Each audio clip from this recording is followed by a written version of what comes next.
Welcome back to Radio Entrepreneurs. I'm Jonathan Freedman, and our next guests in the studio are from Sapers Wallack. We have Holly Knight, who is Director of Retirement Outcomes. Hi, Holly. Hi, thanks for having me. A pleasure to have you on Radio Entrepreneurs. And Evan Macedo, who's Vice President of Finance and Operations at Sapers Wallack. Welcome, Evan. Thank you, Jonathan. A pleasure to be here, and we have another very exciting show. I know this is also a FEI Financial Executives International show, so just want to give some credit over to them, but I'll let you take it away.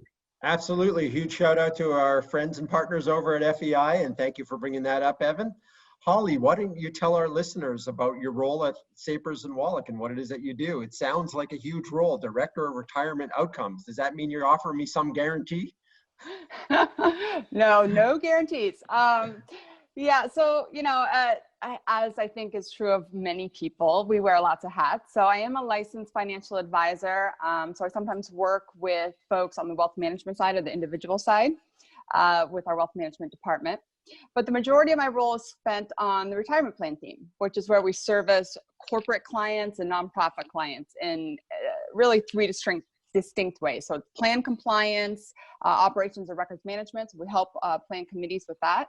We also do the investment fund due diligence and monitoring. And then, of course, the best part, my favorite part, is we create learning experiences to engage employees to hit the retirement goals. So that's the part that I am focusing on the most at Sapers.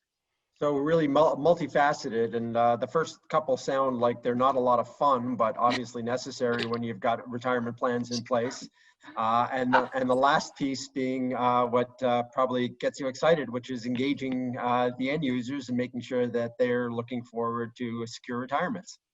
Yeah, I love education. I mean, it's kind of this position is the melting of two of my passions, which is economics and finance and education. I've been teaching, I've taught at every level from preschool all the way up through CEOs. And there's not a big difference, by the way, between those two. And probably easier to teach preschool. Sometimes. But every time I say that, people laugh.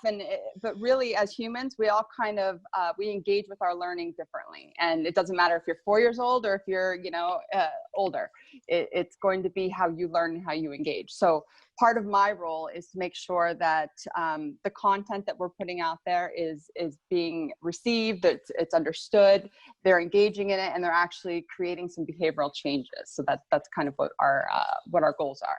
And that must be an incredibly challenging milieu to be in, because people come to the table with such differing experiences and differing levels of understanding. I think a lot of people, they hear retirement or they hear financial planning and, the brain's locked down. And then you have a lot of people that probably, think that they're the Michael Jordans of retirement planning and financial planning. So. You are absolutely right. It's, I've been doing this for quite a while now, and I've talked to hundreds and hundreds of participants. So I've gotten to a point where I don't make any judgments. I don't make any assumptions, because you never know where someone is.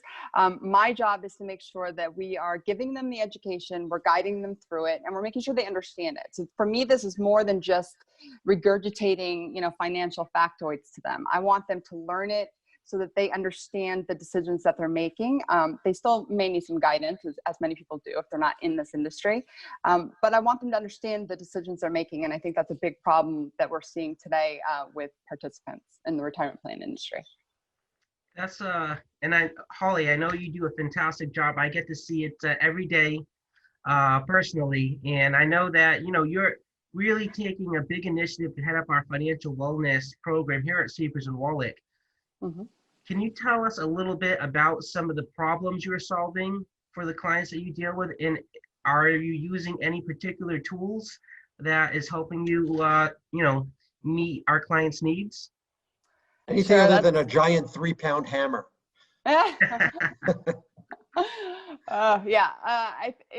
It's an interesting, we're kind of in an interesting time, right? I mean, I think we're all feeling this a little bit differently. But, when it comes to financial wellness specifically, there's some major factors that are impacting companies at that level. And that's lost productivity and absenteeism. It's mental and physical health issues due to financial stress, They're not able to retain good employees. There's a decrease in company culture. So a financially stressed workforce absolutely creates some fractures within an organization, and ultimately does hit the bottom line. So, I mean, I just read this. It was a survey that was put out by, I believe, Salary Finance, and they're kind of a big one in our industry. And they stated that American businesses are losing $500 billion per year due to employees' personal financial stress.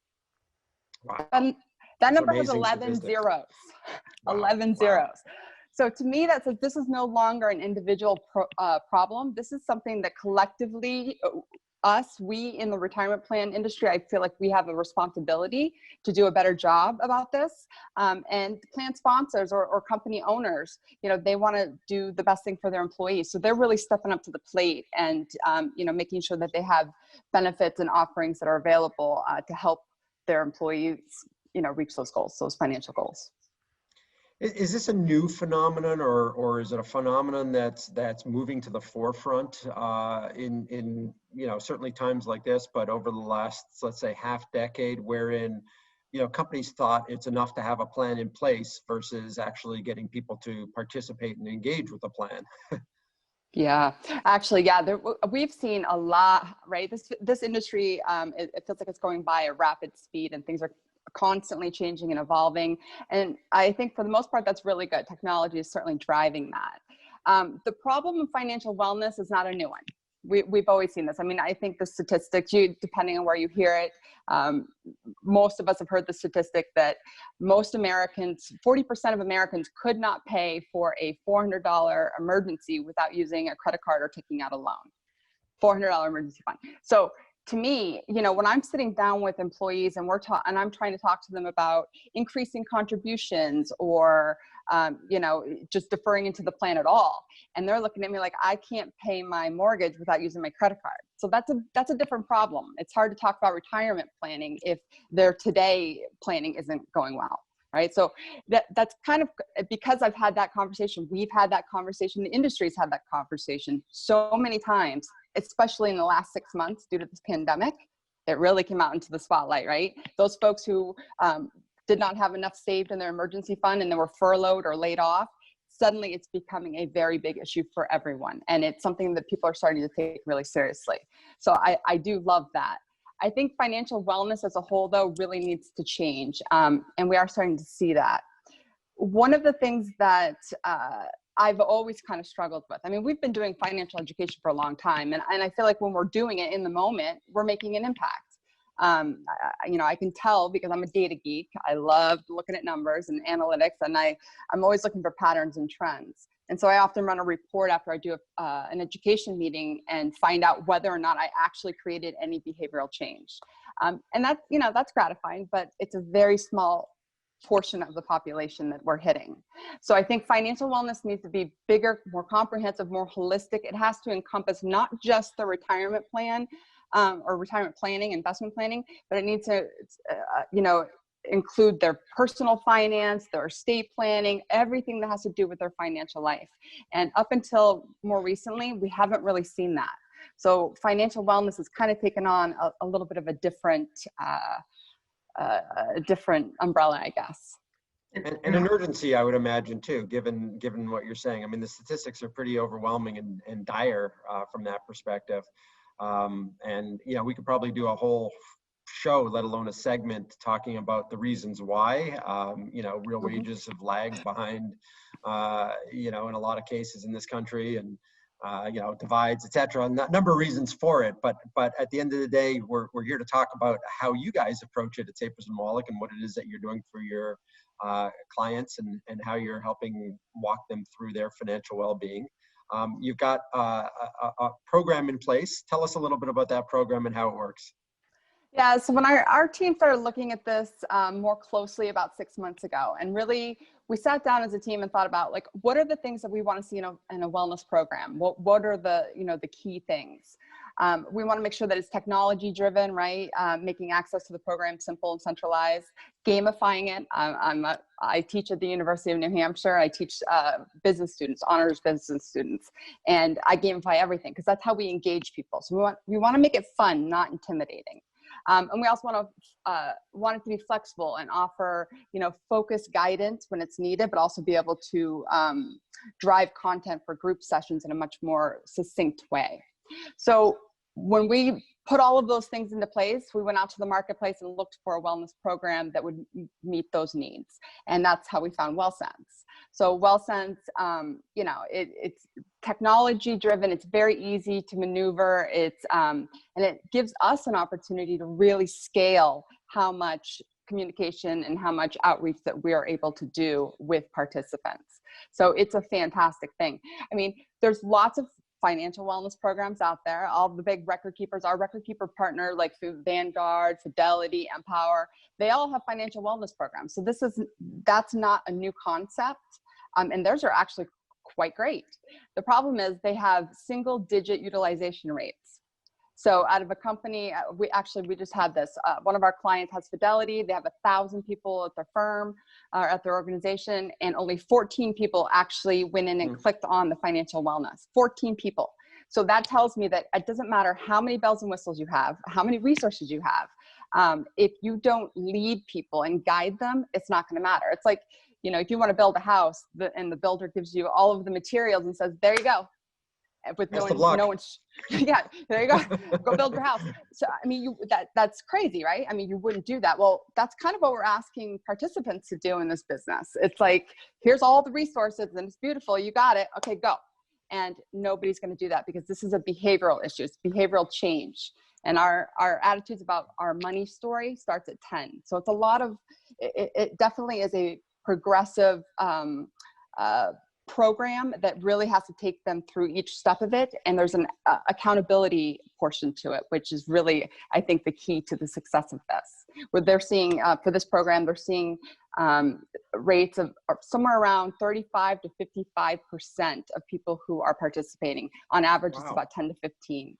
So this major is fantastic. Shift, major impact. Major impact. So I'm really, really excited about it. I'd be curious when people are logging on. I imagine it's between 8 and midnight. You probably get a lot of traction.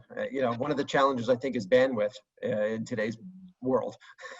Individual bandwidth, not IT bandwidth.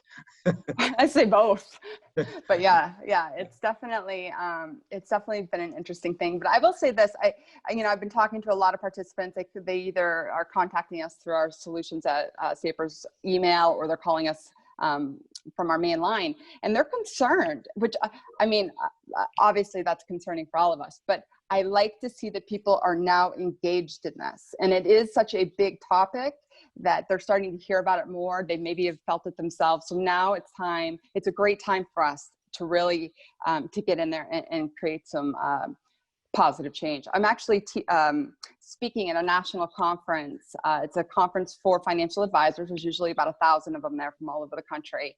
And I was asked to sit on a panel, and the topic is the paycheck to paycheck reality. How do we change that paradigm into one that is, helping people be financially secure? So source savings. Exactly. So it's exciting to me. It's really exciting, and I love the direction that we're going. And it's unfortunate it's taken us a while to get there, but I'm happy that we're here. So how do people engage? How do people get involved, either companies or individuals, with Sapers and Wallack and with your WellSense program? How does that process happen? So the first thing they have to do is just contact us, right? So if they go to solutions@sapers-wallack.com, that's our retirement email box. So it comes in, it gets triaged to the right person. So that's typically the easiest way to reach us. But once we've sat down and had a meeting and did some data gathering, figuring out what the demographic looks like, how do you communicate with your people, and then what your timeline is. Because rolling out this program, it takes a little bit of time. And we've been talking to a lot of companies and prospects about it right now. So we have actually filled up the rest of our year. So we're not doing any new launches until Q1. So it's good. People want it. It's exciting. So yeah, get in touch with us and we'll take it from there. And Holly, what is the right demographic of a company? If you had one that you could picture in your mind, who would be the right demographic for WellSense? Well, I would say companies who are really putting a lot of emphasis on recruiting and retention. if that's like paramount to the success of their companies, then those are ones that would benefit from financial wellness. A lot of the millennials, Gen Zers, Gen Alphas are coming into play now. They all want to see that type of guidance. They're asking for it. And so that's one. Any company that's experiencing signs of financial stress in their workforce, high turnover, lack in productivity, delayed retirement, those are ideal environments for a wellness program.